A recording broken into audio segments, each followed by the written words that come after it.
तो guys welcome back to another video. इस video में हम लोग एक आइडियल बिजनेस वाली कंपनी के बारे में बात करने वाले हैं। अगर ये कंपनी जो बिज़नेस करती है ना, मैं आप लोगों को उसके बारे में बताऊंगा तो आप लोग भी बोलोगे हाँ ये एक आइडियल बिज़नेस है और ये कभी भी बंद नहीं होगा। तो कंपनी क्या बिज़नेस करती है? कंपनी का जो बिज़नेस है वो है स्पेशली जो रेलवे का पैसेंजर कोच होता है वो बनाती है कंपनी। उसके साथ साथ जो हेवी अर्थ रिमूविंग इक्विपमेंट्स होती है, वो माइनिंग का जो मटेरियल्स होता है वो सब बनाती है कंपनी। एक बहुत ही अच्छा खासा कंपनी है और इसमें गवर्नमेंट का भी होल्ड है, गवर्नमेंट का भी स्टेक है इस कंपनी में। तो एक आइडियल कंपनी हो सकती है लॉन्ग टर्म के लिए, क्योंकि गवर्नमेंट का भी होल्डिंग है और कंपनी कभी कभी प्रॉफिट देती है कभी लॉस, मतलब मिला के है, डिपेंड करती है सिचुएशन के ऊपर। कभी प्रॉफिट कभी लॉस, कभी प्रॉफिट कभी लॉस, ऐसे कंपनी देती है। तो चलिए देख लेते हैं चार्ट के माध्यम से क्या लॉन्ग टर्म के लिए कंपनी कैसी रहेगी और क्या उसका जो लेवल्स वो क्या निकल के आता है चार्ट में। चलिए देखते हैं। तो जैसे कि आप लोग देख सकते हो कंपनी का नेम है टीटागढ़ वैगन्स। ये डेली चार्ट खोला हुआ है एनएससी का, TWL इसका कोड नेम है। अराउंड 72 रुपीज़ के आसपास ट्रेड कर रही है कंपनी। आज ऑलमोस्ट 1.16% डाउन था। और आप लोग एक चीज़ नोटिस करोगे, ये फ्लैग पैटर्न फॉर्म कर रही है, लेकिन ये मुझे पर्सनली लगता है ये नीचे की तरफ ब्रेकआउट देने वाला है। लेकिन अगर बाई चांस ये ऊपर की तरफ ब्रेकआउट देते हैं तो जो इंपॉर्टेंट लेवल्स है उसके बारे में बात कर लेते हैं। जो फर्स्ट इंपॉर्टेंट लेवल निकल के आता है, जो फर्स्ट रेजिस्टेंस निकल के आता है ऑलमोस्ट 85 रुपीज़ के आसपास। अगर इस पैटर्न का ब्रेकआउट हो जाता है तो आप लोगों के सुविधा के लिए मैं इसे ड्रॉ कर देता हूँ। अगर ये जो फ्लैग पैटर्न है उसका ब्रेकआउट हो जाता है, अगर ऊपर की तरफ होता है, ब्रेकआउट तक वेट करना है आप लोग को। अगर ऊपर की तरफ ब्रेकआउट हो जाता है तो आप लोग आराम से इसे 85 के लेवल्स के लिए होल्ड करके चल सकते हो। लेकिन अगर मान लो नीचे की लेवल्स में हो जाता है तो एक सेकेंड, सॉरी गाइज, अगर नीचे के लेवल्स में ब्रेकआउट होती है तो एक सेकेंड, हाँ, तो फास्ट सपोर्ट एरिया निकल कर आता है 62 रुपीज़ के आसपास। 62 रुपीज़ से आप लोग बाई करके चल सकते हो 85 रुपीज़ के टारगेट के लिए। लेकिन एक इम्पॉर्टेंट बात जो है, बाउंस बैक के टाइम बाई करना, ताकि आप लोगों को कंफर्मेशन मिल जाए कि अब ये स्टॉक ऊपर ही जाएगी। और अगर ये स्टॉक इसका जो सपोर्ट एरिया निकल कर आता है ये पेनिट्रेट कर देती है तो आराम से आप लोगों को 50 रुपीज़ के आसपास का वैल्यू दिखा सकती है। 50 रुपीज़ के आसपास ट्रेड कर सकती है कंपनी। अगर 50 रुपीज़ से बाउंस बैक करके जाती है कंपनी तो फर्स्ट टारगेट निकल जाएगा अराउंड 62। उसके बाद का टारगेट डायरेक्ट 85 रुपीज़ के आसपास निकल के आएगा। सॉरी गाइस, 85 रुपीज़ नहीं, उसके बीच में एक टारगेट है। अभी ये हम पर पैटर्न फॉर्म हो रहा है इसीलिए मैंने वो रेजिस्टेंस एरिया ड्रॉ करना भूल गया था। हाँ, इसका अगर आप लोग पूछ सकते हो कि जब इसके ऊपर ही एक रेजिस्टेंस एरिया निकल के आता है तो मैं क्यों ये टारगेट बता रहा हूँ कि 85 रुपीज़ की टारगेट मैं क्यों आप लोगों को बता रहा हूँ।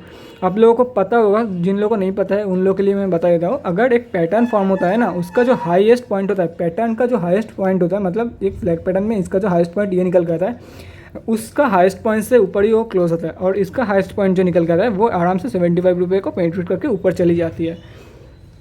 तो इसका जो हाईएस्ट पॉइंट है वो 75 प्लस है, इसलिए मैं बोल रहा हूँ 85 रुपीज़ तक का टारगेट आप लोगों को ये कंपनी दिखा सकती है। तो लेवल्स क्या निकल के आते हैं, अगर आप लोग 62 के, अगर ये नीचे गिरती है और 62 से बाउंस बैक करती है तो 75 का टारगेट आप लोग पकड़ के चलना। सॉरी गाइस, 62 के टाइम में भी आप लोग 75 रुपीज़ के टारगेट आप लोग पकड़ के चलना।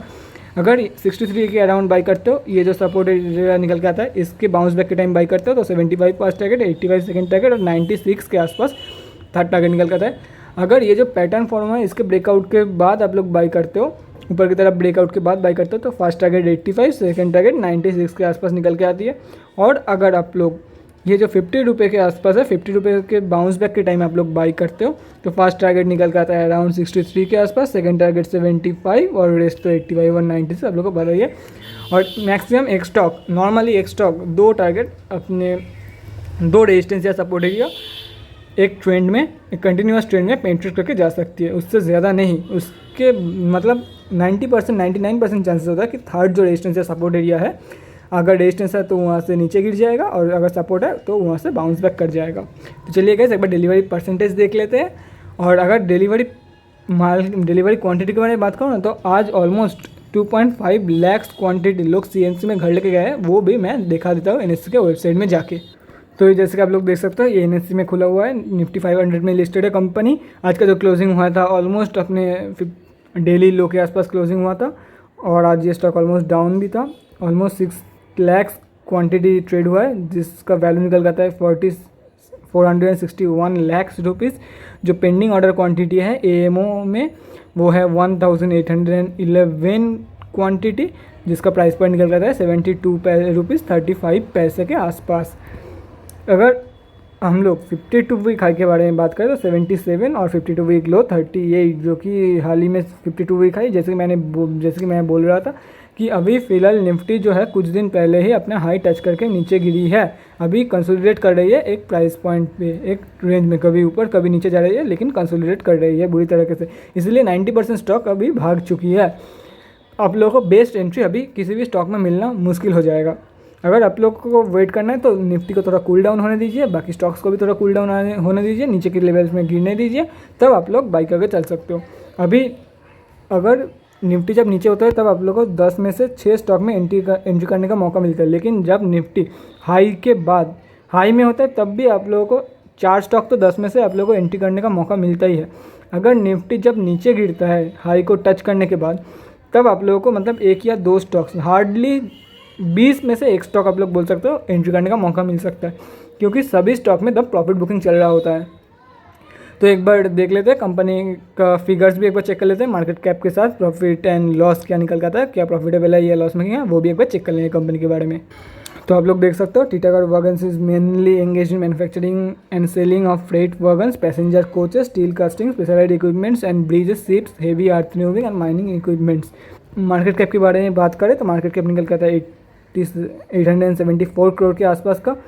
ROCE 4.75%, ROE नेगेटिव में है 1.87%, बुक वैल्यू 70.4, करेंट प्राइस 73.2,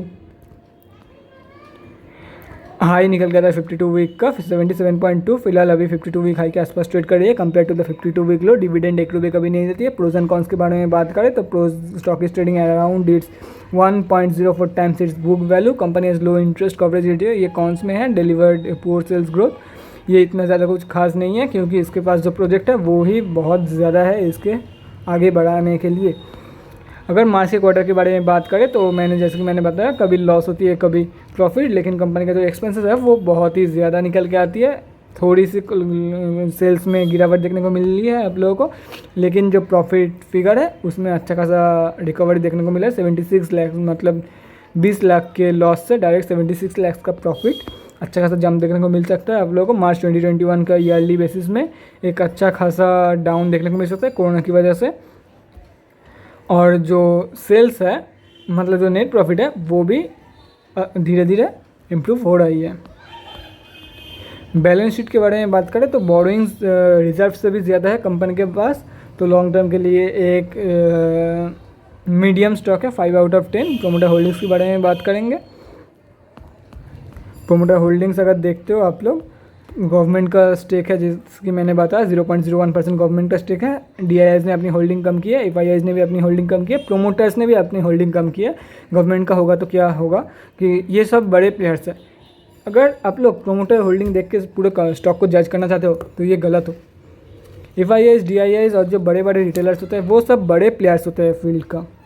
अगर उन लोगों का लॉस होता भी है वो एवरेज आउट करके या तो फिर पोजीशन स्क्वायर ऑफ करके निकल जाएंगे, वो लोगों का घंटा कुछ फ़र्क नहीं पड़ेगा, लेकिन घंटा फ़र्क पड़ेगा रिटेलर्स का, हमारे और आपके जैसे लोगों को फ़र्क पड़ेगा, बहुत ज़्यादा फ़र्क पड़ेगा, क्योंकि हम लोगों का एक एक पैसा कीमती है। सब लोगों का एक एक पैसा कीमती है, लेकिन हम लोगों का जो नेटवर्थ है उसका मतलब बहुत ही कम है। अपने हार्ड मनी इसमें इन्वेस्ट करते हैं सब लोग। हाँ, इतना तो है नहीं कि 100 करोड़ 200 करोड़ हम लोगों का नेटवर्थ है वैसे उससे इन्वेस्ट कर रहे हैं हम लोग, वैसा नहीं। आप लोग समझ सकते हो मैं क्या बोलना चाहता हूँ। तो गाइस आज के वीडियो के लिए इतना ही। जो मैंने स्विंग ट्रेडिंग के लेवल्स बताया था वहाँ पे आप लोग स्विंग ट्रेडिंग करके चल सकते हो, और अगर आप लोग स्विंग ट्रेडिंग नहीं करना चाहते हो तो लॉन्ग टर्म के लिए भी मत इसे कंसिडर करना, क्योंकि इतना कुछ खास नहीं है। हाँ, प्रोजेक्ट्स है, लेकिन क्या पता कभी टेंडर मिले या ना मिले कंपनी को। तो गाइस ये पूरा आपके ऊपर है। बाय गाइस, आज के वीडियो के लिए इतने, अगले वीडियो मिलते हैं। Thanks guys, thanks for watching.